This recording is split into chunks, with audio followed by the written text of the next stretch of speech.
Realmente me sorprende el estudio de este pasaje de Lucas 16, porque lleva consigo un gran desafío y un gran reto para nosotros en el mundo en el que vivimos. Ser mayordomos, pero al más alto nivel, administrando los recursos de aquel que todo lo puede, que todo lo sabe y que todo lo conoce. Escuche este devocional y deje que Dios hable a lo profundo de su corazón. Porque todo aquel que permanece en Dios, éste llevará mucho fruto y será limpiado para que lleve mucho más. Estamos estudiando la parábola de Lucas capítulo 16. Y ayer tocamos dos puntos importantes. El primero, el contraste entre la sagacidad de el hombre sin Cristo y la negligencia muchas veces de los hijos de Dios. Y decíamos que el hombre natural y el hombre sin Cristo hace lo que sea por sobresalir, por avanzar, por lograr que su reino se extienda y porque pues su fin y su propósito tiene que ver con ellos mismos. Entonces hacen lo que sea por alcanzarlo. En cambio, muchas veces el Hijo de Dios es resignado, es limitado. Y eso es un contraste enorme porque el Dios de la Biblia es un Dios de recursos totales. Un Dios grande y poderoso para el cual no hay nada imposible y un Dios ilimitado.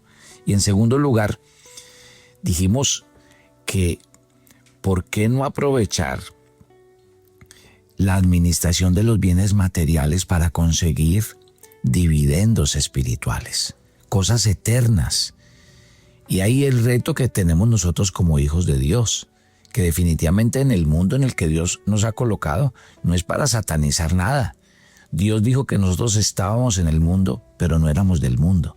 Pero estando en el mundo, Dios nos da inteligencia, sabiduría, dones, talentos, habilidades, y Dios quiere que en el mundo en el que estamos hagamos conocer su nombre, sobresalgamos y sobre todo extendamos su reino aquí en la tierra. Vamos a la lección número 3 y voy a llegar al versículo 10 de Lucas capítulo 16, porque la lección número 3 de esta hermosa parábola, el Señor dijo, es que el que es fiel en lo poco, también es fiel en lo mucho. Así dice el versículo 10. Y ese mismo texto dice que el que en lo muy poco es injusto, también en lo más es injusto. O sea que la vara de medir la fidelidad de un hombre no es lo mucho, sino lo poco. De este versículo 10 entendemos que la manera en que uno se responsabiliza y realiza una tarea pequeña es la mejor demostración de si está capacitado o no para encargarse de otra cosa mayor. De hecho, el que sea fiel en lo que es comparativamente poca cosa, estará preparado para lo demás. Hay que tener mucho cuidado, porque la gente que normalmente no tiene, se vive quejando. Y siempre dice, ¿por qué no tengo más? Debería tener más. Y ese descontento no le agrada a Dios. Porque ocurre todo lo contrario con la persona mire, la persona que no valora lo que tiene, aunque sea poco, y que está descontenta, que se queja porque le han encomendado algo, le han encomendado poco, y por lo tanto no es agradecida y no valora las cosas, puede llegar a envidiar a los demás. El quejoso y el descontento no ha comprendido la bendición que Dios le ha otorgado por el simple hecho de concederle el don de la existencia. Incluso la gente del mundo maneja este principio. Nadie ascenderá de categoría laboral hasta que no haya dado pruebas de su honradez y de su capacidad de trabajo en un nivel donde se le ha colocado. Si uno de nosotros, que llevamos cierto tiempo en el Señor, no es capaz de interesarse en ayudar a otros, ¿cómo podremos ocuparnos de cualquier otra cosa en el orden ministerial? Mire, respecto a las cosas de Dios, hay muchos que quieren tener mucho, pero pocos que tengan mucho, porque no saben tener poco. Y eso es lo que la Biblia nos enseña de aquí a la eternidad. En los versículos 11 y 12 dice, pues si en las riquezas injustas nos fuisteis fieles, ¿quién os confiará lo verdadero? Y si en lo ajeno no fuisteis fieles, ¿quién os dará lo que es vuestro? O sea que ese mismo principio de ser fiel en lo poco para hacerlo en lo mucho, lo aplica Jesús con respecto a la eternidad. Porque a este mundo, ¿cómo vinimos? Desnudos, sin nada, pero también nos vamos sin nada. Las riquezas injustas son todas aquellas que por sí mismas no producen un beneficio eterno, pero son las que administramos aquí en la tierra y que jamás nos las podremos llevar con nosotros porque no son nuestras. Pero si las administramos, entonces adquiriremos fidelidad. ¿Cómo nos va a encomendar Dios lo que dura para siempre si no sabemos cuidar ni siquiera lo que es temporal? Mire que el Señor habla aquí, si en lo ajeno, es decir, si en lo que no es nuestro, sino de Dios, nosotros no sabemos administrarlo, no hemos sabido ser fieles, ¿cómo nos va a dar el Señor lo que quisiera darnos como recompensa en la eternidad? Entonces, que este pasaje que estamos leyendo esta mañana nos lleve a que jamás olvidemos que lo que poseemos en esta vida no es nuestro, sino solamente depositado en nuestras manos para hacer una mayordomía eficaz. Es de Dios todo lo que tenemos. Ahora, otro aspecto hay que resaltar aquí en lo que estamos leyendo. La omisión es otro aspecto que resalta este pasaje, porque podemos pensar que pecamos cuando usamos mal cualquiera de esas cosas, pero no obstante, por el simple hecho de no usar lo que Dios nos dio cuando deberíamos, ya estamos incurriendo en pérdida. Acuérdese lo que dice Santiago 4:17, que el que sabe hacer lo bueno y no lo hace, le es contado por pecados. Es el pecado de omisión. Cuando usted y yo lleguemos al cielo, recibiremos lo que será nuestro, realmente y para siempre. O sea que lo que usted reciba en el cielo dependerá de cómo haya usado las cosas en la tierra. Lo que se nos dé como nuestro, como propio, dependerá de cómo hayamos usado las cosas cuando no éramos más que administradores de bienes ajenos. Pasemos a la cuarta lección que nos da este texto. Y vamos al versículo 13. Recuerde que estamos leyendo Lucas capítulo 16. Dice que ningún siervo puede servir a dos señores, porque aborrecerá al uno y amará al otro, estimará al uno y menospreciará al otro. No podéis servir a Dios y a las riquezas. Esta cuarta lección dice que solo podemos servir a un amo. Mire, para acabar de aclarar lo que Jesús está enseñando a sus discípulos, Él termina diciendo de una vez que no se puede servir para Dios al tiempo en que se vive para uno mismo. En definitiva, lo que dice es que servir a las riquezas es servir a uno mismo. Porque, ¿qué son en sí las riquezas? Nada. No son nada en sí mismas. La cuestión está en dónde ponemos nuestro corazón, qué llena nuestra vida. El ser humano es un ser dependiente. Y es así porque es una criatura. Por lo tanto, ya en ese sentido somos siervos, dependientes de un amo. Entonces el texto está diciendo, o bien decidimos depender de Dios o seguimos dependiendo de nosotros mismos. Y todo eso acarrea unas consecuencias. Miren, cuando uno normalmente, les voy a hacer un ejemplo. Yo le digo a la gente, bueno, ¿quién es su Dios? ¿El dinero o el Dios de la Biblia? Inmediatamente el hombre es reactivo y dice, pues ¿cómo se le ocurre? ¿Cómo va a ser Dios, mi Dios el dinero? Sí, eso a veces es fácil creerlo. Y de pronto uno resistirse a decir, yo no soy esclavo del dinero, ni el dinero es mi amo. Pero si yo les digo a ustedes que nuestra felicidad depende de si tenemos o no tenemos dinero, si nos sale o no nos sale un empleo, si se nos concretó o no se nos concretó un negocio. Entonces, ¿qué quiere decir? Que nuestra felicidad esté basada en ese tipo de cosas. No nos podemos decir mentiras. El dinero crea cierta sensación de seguridad en el corazón. Cuando la gente tiene dinero, cree que lo tiene todo. Cree que no le hace falta nada y que está seguro. Ahí es cuando el dinero se convierte en un Dios y en un ídolo. Si hay algo que tenemos que aprender, y por eso el Señor Jesús enseñó, no se afanen por qué comerán o qué beberán, pero mire que el ejemplo que coloca son los pajaritos. Porque dice el Señor, yo les doy la comida todos los días. Ellos no están esperando tener graneros ni guardar para el futuro y de pronto Dios nos falla. Eso es lo que el hombre no ha podido entender con Dios, porque a nosotros nos gusta ir a la fija. Nosotros queremos tener dinero en el banco, queremos tener una cuenta de jubilación, de pensión, todo lo que nos genere seguridad. Y vivimos en un mundo donde el dinero nunca podrá ser seguridad. La Biblia dice, las riquezas son inciertas. La Biblia dice que las riquezas vuelan, queriéndonos decir que no hay nada seguro. Lo único seguro es Dios y su palabra. Por eso la Biblia insiste en esto. Cuando pensemos en esta parábola, piensen en estas 4 premisas tan importantes. Piensen en que Dios tiene un desafío para nuestras vidas en el área financiera, porque muchas veces Dios no nos podrá encargar más y mejores cosas, porque tal vez nuestro corazón hasta el día de hoy ha sido probado y nos pasa como a este hombre, al hombre de esta parábola. El dinero saca a relucir lo que realmente hay en el corazón de las personas.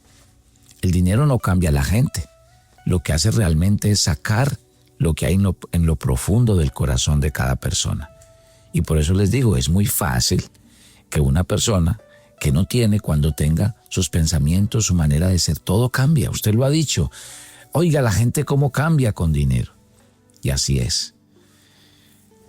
Conclusión de la historia del mayordomo infiel de Lucas 16 del 1 al 15. Entonces aprendimos 4 lecciones espirituales a la vez que son prácticas. La sagacidad del mundo y la negligencia espiritual.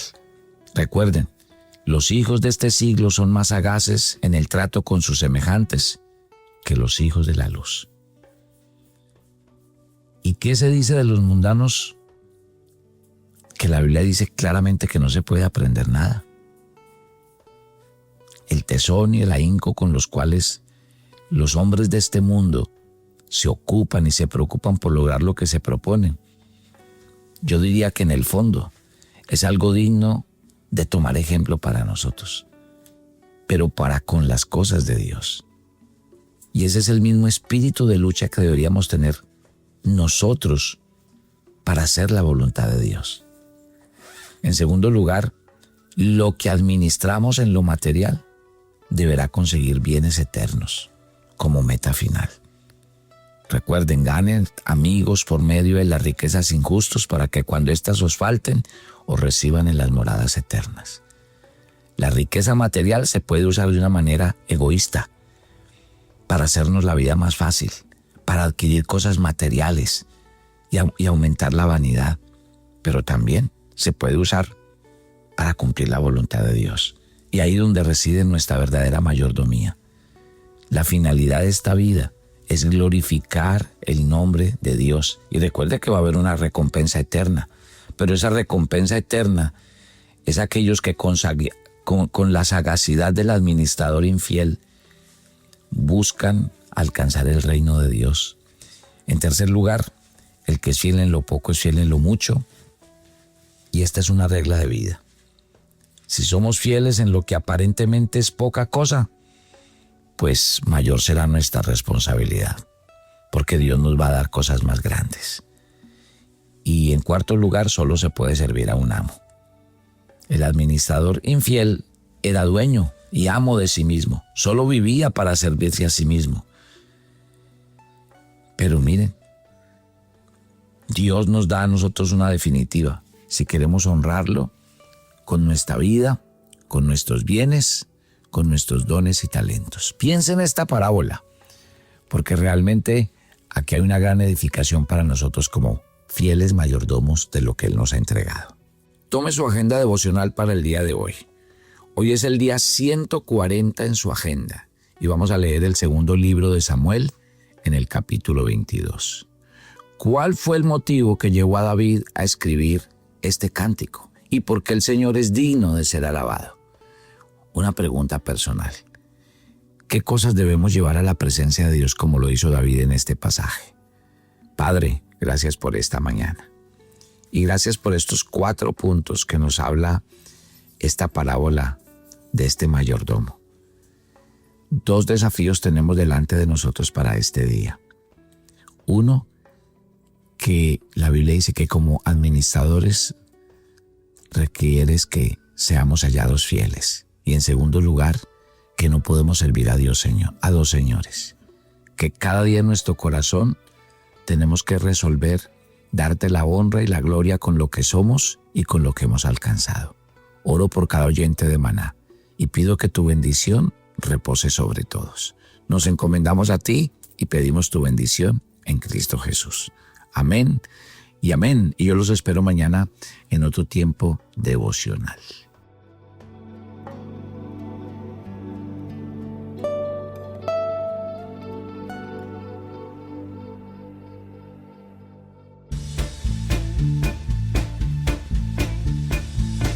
Bienvenidos a nuestra peregrinación 2025. Israel, la tierra prometida. La Tierra Santa está esperando por ti. Déjenos llevarlo por cada uno de los lugares de los que usted ha leído y ahora podrá estar presente. Suba con nosotros al Monte Tabor, donde Jesús se transfiguró. Al Monte Carmelo, donde Elías probó a los profetas de Baal. El monte del precipicio, donde Jesús fue rechazado como Mesías. Sumérjase en el mismo río donde Jesús fue bautizado, el río Jordán. Navegue en el mar de la Galilea, donde Jesús dio grandes lecciones de fe a sus discípulos, en una barca que lo hará sentirse en los mismos tiempos de Jesús. Camine por aquellos lugares por donde Jesús con sus discípulos caminaron y donde acontecieron hechos y milagros, prodigios y señales. Acompáñenos a lugares maravillosos como el de las bienaventuranzas. También donde se multiplicaron los panes y los peces. Vamos a ir a la sinagoga, donde reclutó a sus discípulos, y le hacemos una invitación especial en un maravilloso lugar. Sumerja sus pies en la playa, donde se encontró con sus discípulos después de haber resucitado. 2 días de relax, 2 días de descanso, 2 días maravillosos en las aguas del Mar Muerto. Había un maravilloso sitio de spa, piscina y playas únicas. Y ahora lleguemos a Jerusalén, la ciudad del gran rey.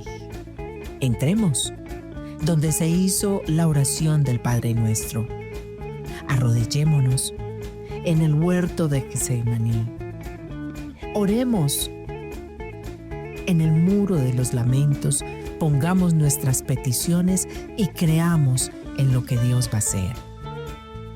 Caminemos por la vía dolorosa y, por supuesto, seamos testigos que Cristo no está muerto.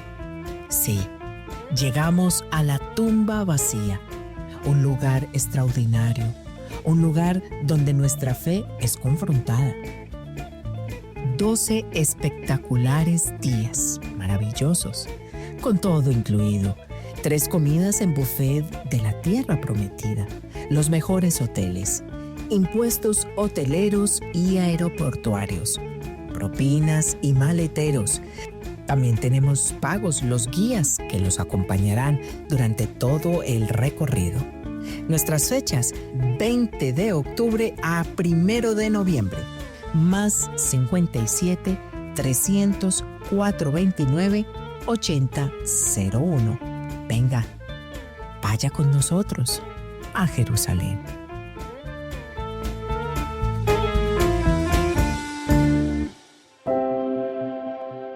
de las cosas más importantes que yo enseño cuando hablo acerca del dinero es el tema de la mentalidad. ¿Sabían ustedes que tener una mentalidad correcta sobre el dinero es el primer paso? Y para manejarlo de manera efectiva y sostenible necesitamos adquirir conocimientos específicos. Sin educación financiera, incluso si usted llega a ganar una gran cantidad de dinero, usted podrá perderlo rápidamente. Porque la falta de educación financiera no discrimina entre ricos y pobres. Es un problema que afecta a todos por igual. No importa cuánto dinero usted tenga, si usted no sabe cómo manejarlo, puede encontrarse en una situación difícil. Salomón con toda su sabiduría nos enseña en Proverbios 4:7, dice: sabiduría ante todo adquiere sabiduría y sobre todas tus posesiones adquiere inteligencia. Mire que aquí la clave es entender que la verdadera riqueza no se mide solo en términos de cuánto dinero usted posee, sino cuán bien entienda y maneje su dinero. La educación financiera no solamente nos enseña a manejar un presupuesto o a invertir, también nos ayuda a desarrollar la mentalidad correcta para tomar decisiones financieras informadas. Muchas personas caen en el error de pensar que si tuvieran mucho dinero, todos sus problemas desaparecerían. Pero la realidad es que sin la formación adecuada, manejar una gran cantidad de dinero puede ser más complicado que manejar su salario promedio. Por ejemplo, si usted no sabe cómo administrar sus ingresos actuales, es probable que tampoco sepa cómo administrar $1 millón si lo recibe repentinamente. Y usted lo ve cuando la gente se gana la lotería. Pierden todo en poco tiempo porque no tienen el conocimiento financiero para manejar su nueva riqueza.